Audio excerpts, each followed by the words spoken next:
Do fairies or nature spirits exist?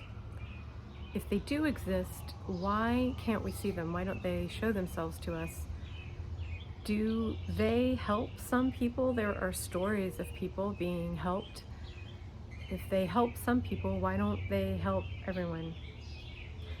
These are the questions that I am talking about today. I just am watching a dove go into one of my bird baths.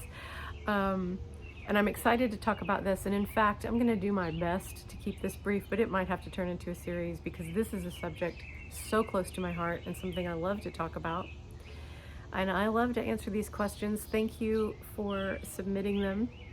When I do these videos, when I tune in to answer these questions, partly my answers are coming from me, my thoughts, my beliefs, my experiences, and partly they're coming from my guides, my team, and I'm listening to what they have to say.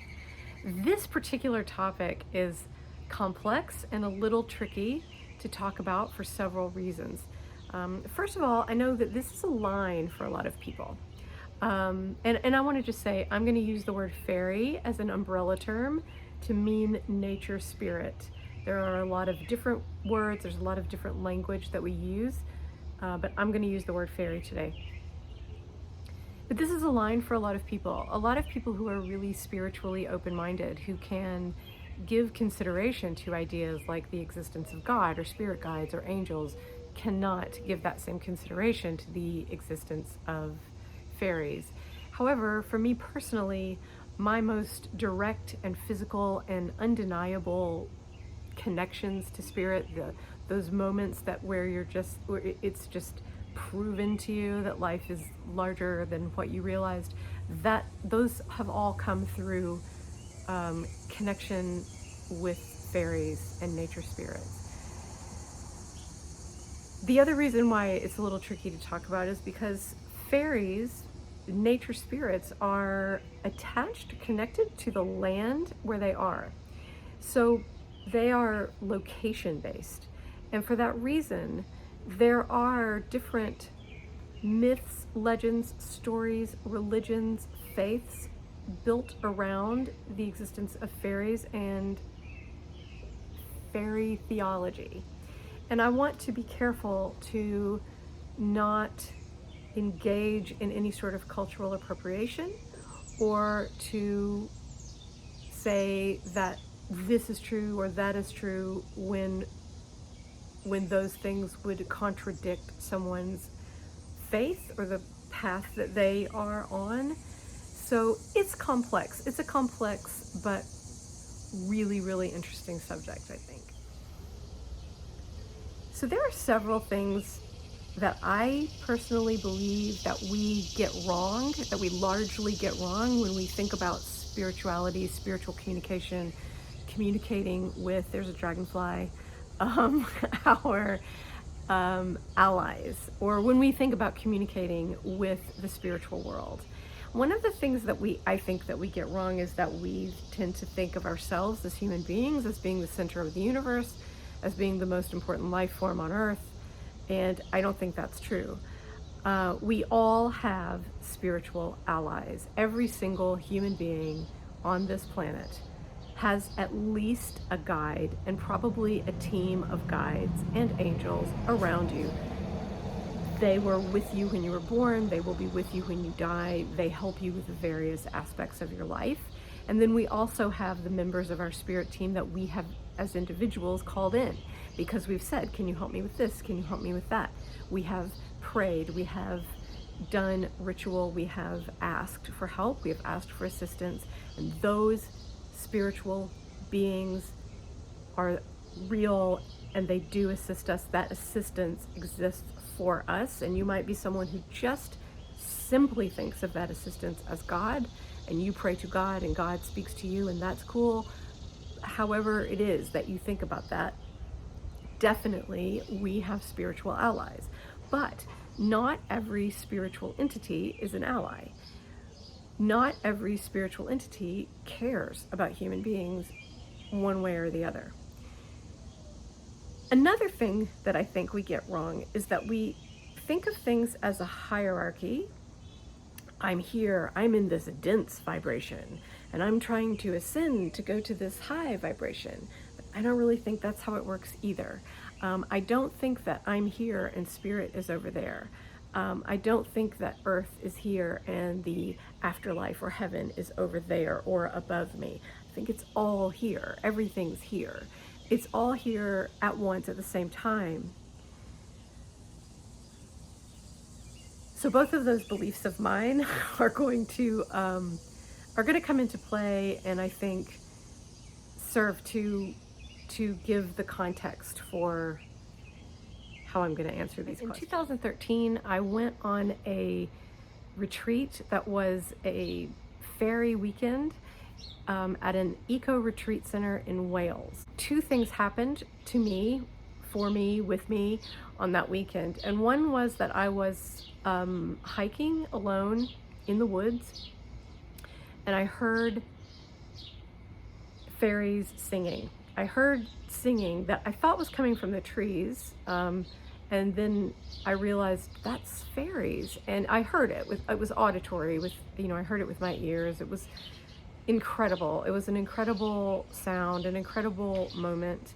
And I found out later that other people also experienced it, but at the time that I experienced it, I was by myself, and there just went a butterfly zooming in. I'm just telling you all the visitors that are coming for this video today. On that same trip, in the middle of the night, no electricity, no lights, I had just a little lantern or a little torch, and I was walking up the hill by myself to the place, the dwelling where I was sleeping. And as I was going up the hill, something blew on the back of my neck, like walked up behind me. I felt it walk up behind me, and it blew on the back of my neck. And again, it was something I felt physically, and I knew that it was nature spirit of some kind. I could hear it kind of laughing. I felt like it was maybe a little bit of a trickster energy. It was just undeniable.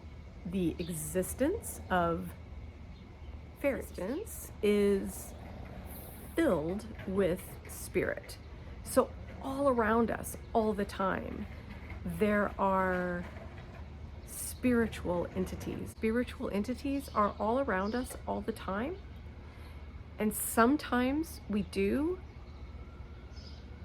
vibrate at the same level or have that energetic frequency that matches up, or whatever's going on inside of us and whatever's going on with them just briefly matches up and makes contact, and we do see. And sometimes we don't. Just now realizing that I don't think this is what the person asked. I think the person who asked this question asked, why don't they make themselves known? Not why don't we see them? Sometimes they do. I think sometimes they do. Why would they not? Why would you, if you were a fairy or a nature spirit, why would you not want to have anything to do with humans? Well, their focus, their job, their mission, the thing that they are doing is to live in symbiotic relationship with nature and to assist plants, animals, the natural world in thriving in its life. That is their domain. That is what they do. That is what they care about. And human beings, particularly some of us, have a long history of being greedy, selfish, cruel, hateful, not caring about the ways that we are harming the earth, damaging nature. We are not in good relationship with nature. We're not even in good relationship with the little tiny pieces of land that we live on.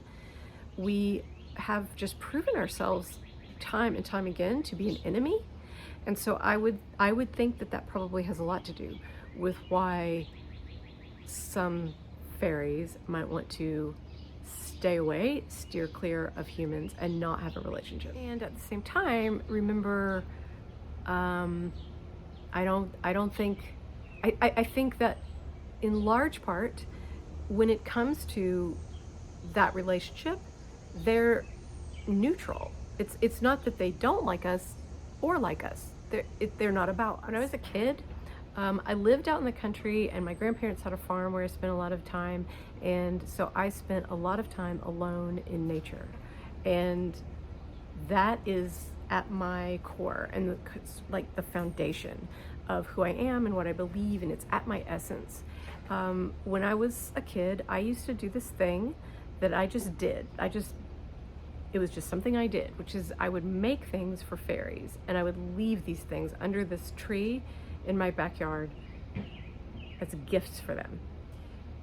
Much later, as an adult, I come to find out that is a thing that people do, that some people make offerings to fairies. I had no idea when I was a kid that that was a thing people did. It was just something I did. If you subscribe to this channel or you follow me on social media, you know that Tracy and I are spending a lot of energy this summer working on gardening, and our whole intention for that is to nourish our property to create sanctuary for pollinators. We want to create habitat and sanctuary for bees, for birds, for butterflies, for moths. We want them to be able to come onto this land and find the food and the water and the nectar that they need.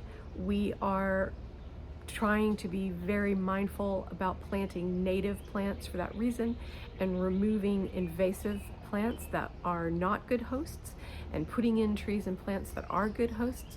So this is energetic medicine. This is heart-based. This is us looking at a situation that is hugely out of balance and asking ourselves, what can we do? So we can't have a huge impact, but we can have some impact. And how can we have that impact? That, what we're doing with our garden this year, in my mind, is exactly the same thing that I did when I was a kid and I used to make something and give it to the fairies.